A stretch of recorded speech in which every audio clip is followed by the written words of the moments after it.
এ যেন এক অবিশ্বাস্য রাত। আশ্চর্য হয়ে গেছে পুরো ফুটবল বিশ্ব। একদিনের ম্যাচে আর্জেন্টিনার হয়ে জোড়া গোল করেছেন লিওনেল মেসি। এরপর ফ্রান্সের হয়ে জোড়া গোল করলেন কিলিয়ান এমবাপে। আর এবার নরওয়ের হয়ে সেনেগালের বিপক্ষে জোড়া গোল করলেন আর্লিং হল্যান্ড। আর ম্যাচের পরে নরওয়ের ম্যানেজার জয়ের পরে সোজা গ্যালারিতে গিয়ে তার স্ত্রীকে চুম্বন করেছেন। যে ব্যাপারটি ছিল একেবারে দেখার মতো। শুধু এখানেই শেষ নয়, নরওয়ের সমর্থকদের নিয়ে আলাদা করে বলতেই হবে। কি অসাধারণ আবেগ! ম্যাচের পুরো 90 মিনিট জুড়ে তারা যে প্রাণবন্ত একের পর এক উদযাপনে মাতিয়ে রেখেছিল গ্যালারি, সেটা সেনেগালের বিপক্ষে জয় নিশ্চিত হওয়ার পর আরও একবার টের পেল পুরো ফুটবল বিশ্ব।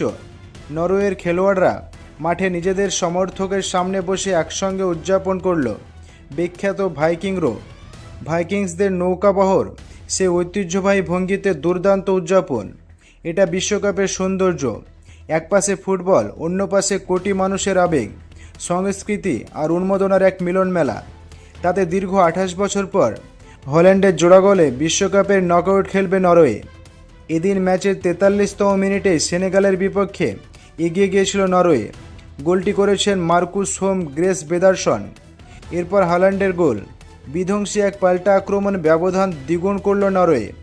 এরপরই বিশ্বকাপে মেসি এমবাপে যেভাবে আলো ছড়াচ্ছেন, ঠিক একইভাবে হল্যান্ডও যেন তার পথেই হাঁটছেন।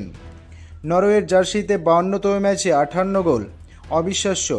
ম্যাচের 58তম মিনিটে করা হল্যান্ডের এই গোলে তার জোড়া গোলে এবং দলও এগিয়ে যায় 3-1 গোলের ব্যবধানে।